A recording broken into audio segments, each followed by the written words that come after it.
Boa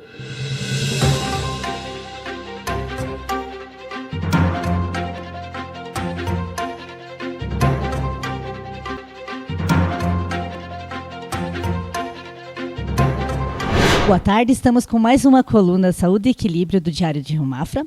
E hoje nós temos aqui um médico que se destaca nas redes sociais. Ele se tornou influencer, lógico, com o trabalho dele, mostrando a sua vida, a sua rotina no dia a dia, a vida dele como ela é, né? No básico, não é aquela coisa montadinha, até estávamos falando sobre isso agora. Doutor Augusto, boa tarde. Boa tarde, Karen, tudo bem? É um prazer, né, estar aqui. Vamos falar um pouquinho aí sobre essa vida um pouco maluca que a gente leva, mas que o pessoal gosta bastante, aprovou nos últimos tempos aí com o nosso crescimento no Instagram. E fico realmente bem feliz do convite, tá? E vamos conversar mais um pouquinho. Está com quase 80 mil seguidores, né? Quase 80 mil. Começo do ano 2023 eu estava com 1.800. Foi bastante em um ano, hein? Engajou bem. Engajou bem, graças a Deus. Então tá. Então vamos começar. Quem é o Dr. Augusto? Eu sempre falo que Dr. Augusto, na verdade, é o Augusto, né? Eu nunca deixei de ser e nunca quis ser quem eu sempre fui. Eu acho que esse é o diferencial aí para eu atuar da maneira que eu atuo, né? Eu sou um menino, tenho 28 anos, né? Vim da cidade da Lapa, na verdade é até pertinho aqui de Mafra. E estudei em São Paulo, São José do Rio Preto, né? E faz 1 ano e meio, mais ou menos aí, que eu tô atuando na área da medicina. 1 ano e meio que você é formado. Que eu sou formado. E daí você está usando as redes sociais para mostrar o teu trabalho. Isso, eu acho que a rede social hoje em dia é essencial para qualquer ramo. É uma arma, né? Tem que saber usar para o bem, né? E usar para o bem, com certeza. E como você faz para conciliar uma rotina tão intensa de trabalho, porque eu sei que você não tem só um trabalho, né? Você não atua só em um, daqui a pouco a gente vai chegar nessa parte também, mas como você faz para conciliar tua vida no dia a dia, tua rotina, o trabalho, lazer, família? É um pouco difícil até eu responder isso, porque a gente sabe que fazer algo bem feito a gente demanda tempo. E a gente sempre tem que abdicar de coisas grandes para conseguir outras coisas grandes.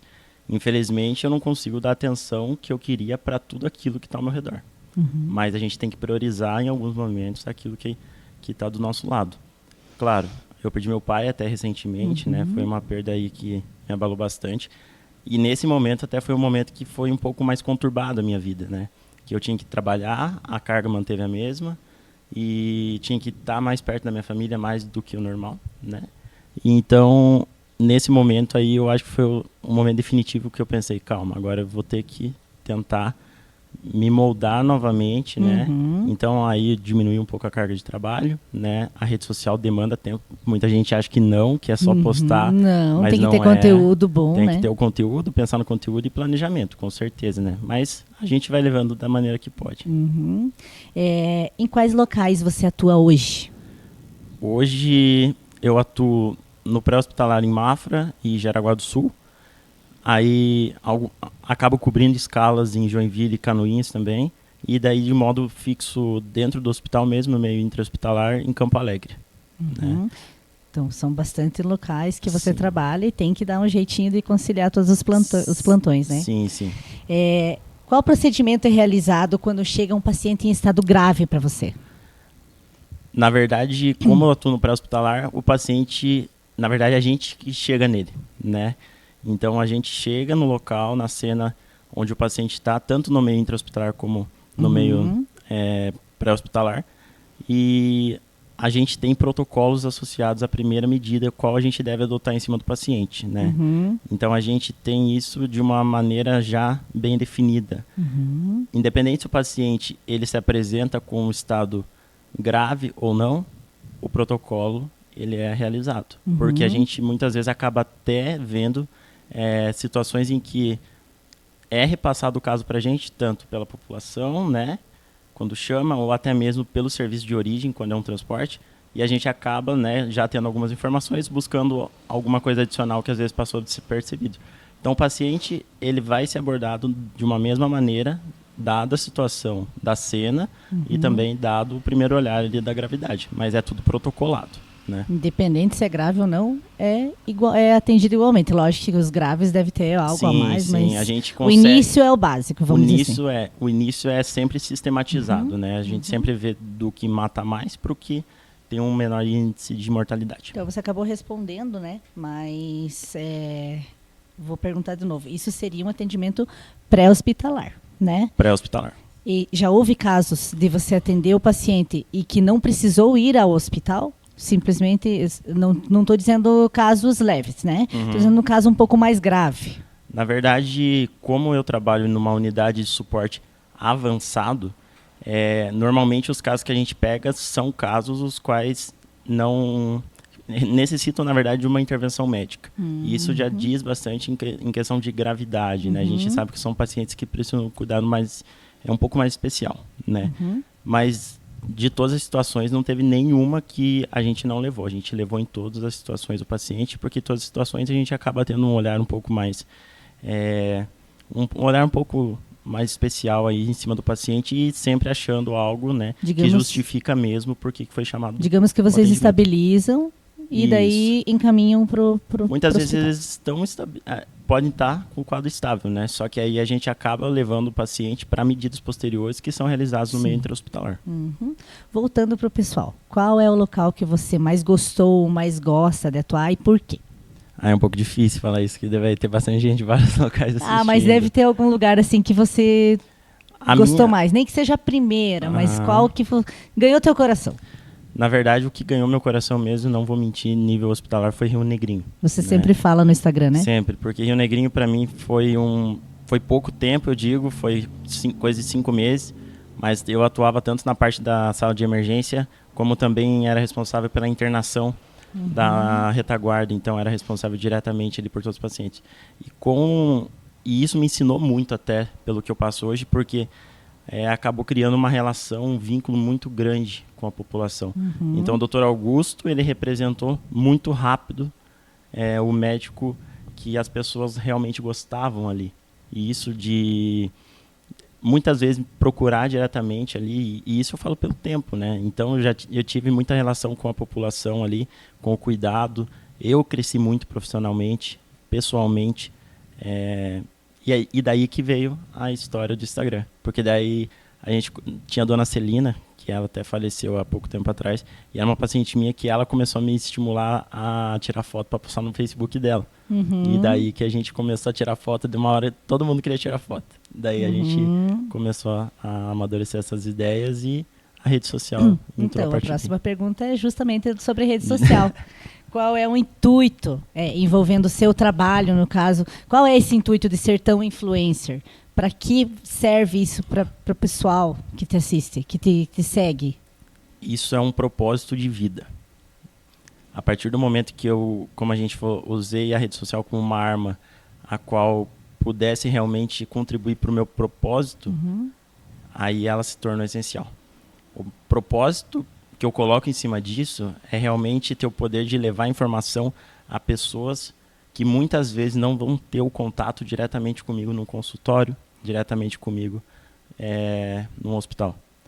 Eu senti a necessidade de levar a informação e o meu jeito de pensar em relação à medicina, em relação ao cuidado, em relação a ver o paciente para mais pessoas, além daquelas que podiam, né, ter o contato comigo presencialmente. Eu sempre via resultado nesse tipo de olhar. Eu sempre via que a gente podia tratar o paciente da base para o ápice e não tratar apenas causas às quais muitas vezes são pedidos exames, são pedidos exames de imagem de laboratório para a gente tentar adivinhar, entre aspas, um caso. Não, a gente tem que tratar aquilo que a gente vê primeiro, base, ajustar a medicação, ajustar a aderência à medicação, para depois a gente ir subindo como uma escadinha. E isso a gente vê que é o essencial e é uma necessidade que a gente possui hoje no sistema de saúde, porque quando a gente fala do sistema de saúde, a gente fala de gastos, né? E esses gastos podiam diminuir. Quando a gente fala do sistema de saúde, a gente fala de pessoas que podiam ter uma sobrevida maior. Então, é um entendimento de pessoas, né? Associado a isso. Então, o meu propósito é o que me fundamenta. Tanto que você montou um estúdio na sua própria casa, né? Para que você estúdio. possa passar para o pessoal isso, né? Esse conhecimento. Quando eu era pequenininho, eu queria ser jogador profissional de videogame. Vou te falar. E aí, o que aconteceu? Eu sempre tive o sonho e nunca pude ter. Um sonho de ter um computador gamer, daqueles computadores cheios de luzinha, sabe? Aí eu falei, agora eu tenho um podcast, eu tenho o meu emprego, minha mãe não vai precisar gastar mais comigo com luzinha, então eu vou comprar fazer o meu estúdio. E deu certo, tá cheio de luzinha lá Então, ainda. visto que você é um médico muito jovem, né? Deve ter muitos desejos para o futuro, algo que você queira fazer ainda. Mas qual seria, digamos, não vou dizer sonho, mas como se fosse um sonho, né? Tanto no pessoal quanto no profissional. Tá. O que acontece é o seguinte, eu sempre digo que eu sonho diariamente e a minha vida é muito imprevisível pelo fato das maiores coisas que aconteceram até hoje para mim foram de maneira súbita, rápida, né? Uma maneira aguda mesmo. E quando eu penso em sonho, eu penso em acordar no outro dia de manhã e poder fazer uma coisa diferente do que eu fiz hoje para ser melhor. Otimizar minha vida, na verdade. E se eu fosse falar de sonhos da minha vida até hoje, acho que os meus maiores eu até já realizei.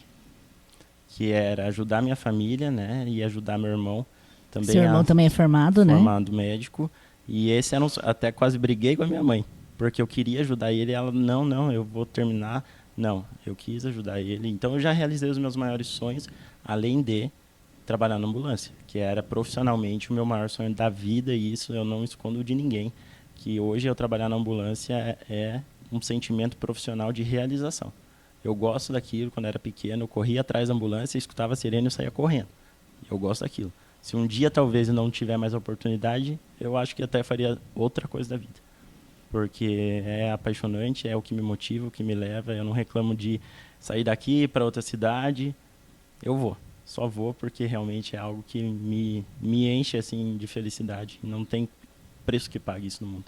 Não, a gente vê que você gosta do que faz, né, através do teu Instagram. Então, doutor Augusto, o nosso tempo é curto. Quero te agradecer a presença. Muito obrigada. Eu espero que o pessoal tenha gostado do que a gente pode passar aqui para eles, né, porque seria algo muito amplo em se falar aqui sobre a medicina. Então, o que eu quis mostrar aqui para o pessoal é o Augusto, pessoa, né, misturado com um pouquinho do médico, mais a pessoa, né? Então, muito obrigada, doutor. Muito obrigado a vocês pelo convite, fico muito feliz, agradecido. Me sigam nas redes sociais, né? @dr.augustopjr lá no Instagram e no YouTube Fala Doc Talk, tá? Bastante conteúdo que é bem prevalente na sociedade, né? E cada vez mais incidente aí que a gente escuta e também vê por aí no atendimento, até mesmo interhospitalar. E eu tenho certeza que vocês vão gostar, meu jeito é assim mesmo, animado, motivado sempre com a vida. E sigam que eu tenho certeza que dá pra gente crescer junto. Então tá bom. Boa tarde.